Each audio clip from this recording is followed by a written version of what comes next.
इस मूवी के अंदर इंडिया पाकिस्तान के 1971 के वॉर के ठीक कुछ दिन पहले की घटना है, जिसमें दिखाया गया कि कैसे जब बांग्लादेश ईस्ट पाकिस्तान हुआ करता था उस वक्त पाकिस्तान है वो ईस्ट पाकिस्तान के अंदर अपने फाइटर प्लेन्स भेजकर इंडिया के जो नॉर्थ ईस्टर्न स्टेट्स हैं उनके ऊपर कब्जा करना चाहता था। यानी त्रिपुरा मिजोरम साइड के जो स्टेट्स हैं उनको कहीं ना कहीं बांग्लादेश में मिलाना चाहता था। उस टाइम पे उसे ईस्ट पाकिस्तान कहते थे। उसके बाद इंडिया पे दो तरफा हमला करने का विचार था पाकिस्तान का। एक तो पाकिस्तान खुद की तरफ से करता, एक चाइना की तरफ से करवाता। लेकिन हिंदुस्तान के कुछ एजेंट स्मार्ट वे में पाकिस्तान के इस मंसूबे को उसी पड़ाव पर रोक देना चाहता था जहां पे वो अपने फाइटर जेट्स भेज रहा था ईस्ट पाकिस्तान में। लेकिन उसके लिए कुछ रिस्की कदम उठाने पड़े, यहां तक कि हिंदुस्तान ने खुद अपना एक प्लेन हाईजैक करवाया जिसके अंदर 30 एजेंट थे इंडिया के, और उस प्लेन की लैंडिंग होती है पाकिस्तान के अंदर। अब इस मूवी में बस यही देखना है कि वो कैसे इस प्लान को अंजाम देते हैं, पाकिस्तान से कैसे वापस आते हैं बाकी के एजेंट्स, और इस घटना के बाद में कैसे ईस्ट पाकिस्तान है वो बांग्लादेश कहलाने लगा। मूवी का नाम है IB-71 जो कि विद्युत जामवाल की मूवी है, और इस मूवी को हम देख के आ चुके हैं। हम बताने वाले कि आखिर मेरा एक्सपीरियंस क्या रहा। मैंने एनके टिप्पणी चैनल की शुरुआत ही विद्युत जामवाल की खुदा हाफिज 2 मूवी का रिव्यू करके की थी। ऐसा कोई प्लानिंग करके नहीं किया था, बस जब शुरुआत की थी तब यही मूवी लगी हुई थी। अब देखो, मूवी की कहानी में सबसे खास बात यही है कि ये असली कहानी है। यदि असली कहानी नहीं होती तो कुछ खास इंटरेस्टिंग नहीं होती। कहानी का स्केल काफी बड़ा है लेकिन बजट काफी छोटा है, और ये बात हमें साफ साफ फील होती है। पता नहीं विद्युत जामवाल को बड़े बजट की मूवी कब मिलेगी। सब तुम्हारे और मेरे हाथ में। विद्युत को सोशल मीडिया पे तो काफी प्यार देते हो, लेकिन जाके हॉल में एक भी मूवी देखते हो उसकी। लेकिन फिर भी डायरेक्टर के हाथ में होता है। डायरेक्टर बहुत क्रिएटिव हो तो कम रुपए में भी मजे दे सकता है। पिक्चर का मजा बोल रहा हूँ, पिक्चर का, कोई डबल मीनिंग नहीं निकालेगा। संकल्प रेड्डी नाम है डायरेक्टर, और संकल्प रेड्डी कुछ हद तक कामयाब होते हैं हमें वो टेंशन, वो थ्रिल महसूस कराने का इस मूवी के अंदर,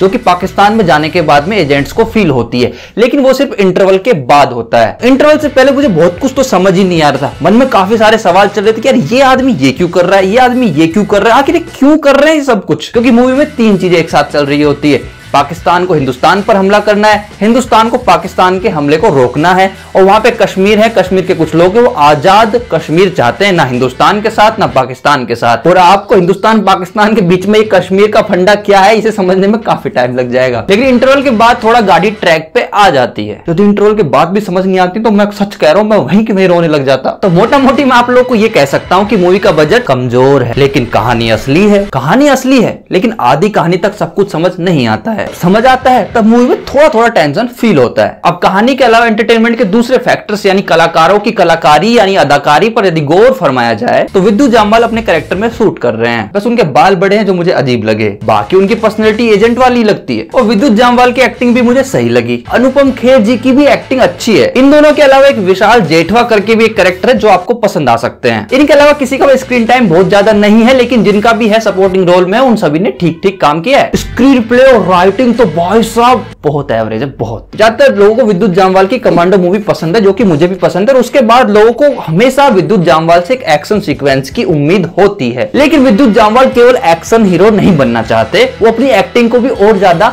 एक्सप्लोर करना चाहते, और इसी वजह से पिछली कुछ मूवीज के अंदर वो ऐसा कोई एक्शन सीक्वेंस नहीं डाल रहे जो कि हमें ऐसा लगे कि यार ये तो गजब का एक्शन था, या वैसा ही कुछ कर दिया जो कमांडो टाइप की मूवी में किया था। तो एक्शन के जरा जरा से 2 पिद्दी सीन आपको दिखेंगे। फैमिली के साथ तो आप इस मूवी को बिल्कुल देख सकते हो भाई साहब, क्योंकि इसके अंदर ना गाली गलौच और ना ही कोई ऐसा वैसा सीन है, ऐसा वैसा। तो ओवरऑल मेरा फाइनल स्टेटमेंट ये है कि देखो, IB-71 एक एवरेज एंटरटेनमेंट मूवी है जो कि इंडिया और पाकिस्तान के वॉर की टेंशन के ऊपर बनी हुई है। यदि आप विद्युत जामवाल के फैन है और तगड़े सपोर्टर तो आपको जरूर जाके सिनेमा हॉल में उनको सपोर्ट करना चाहिए। और यदि आप केवल एंटरटेनमेंट के नजरिए से देखना चाहते हैं तो आप सिनेमा हॉल में एक एवरेज एंटरटेनमेंट जरूर फील कर सकते हैं, जिसका यदि आप OTT पे आने का वेट करते हैं तो भी कोई बेकार बात नहीं है। लेकिन चाहे सिनेमा हॉल में जाके देखे या फिर OTT पे देखे, लेकिन एक बार इस मूवी को जरूर देखे क्योंकि ये इंडिया की हिस्ट्री से जुड़ी हुई है। इसके अलावा यदि मैं अपने एक्सपीरियंस को रेटिंग्स देना चाहूं तो मैं रेटिंग्स दूंगा 3.0 आउट ऑफ 5। मूवी को देख चुके हो तो बताओ कि आप मेरी कौन सी बात पे एग्री या डिसएग्री करते हो। यदि आप मूवी देखने जाने वाले हो तो आप मुझे बताओ कि ये वीडियो देख के कुछ फायदा हुआ, आपको अपना डिसीजन ले पाने में सक्षम हुए कि मूवी देखने जाओगे या नहीं।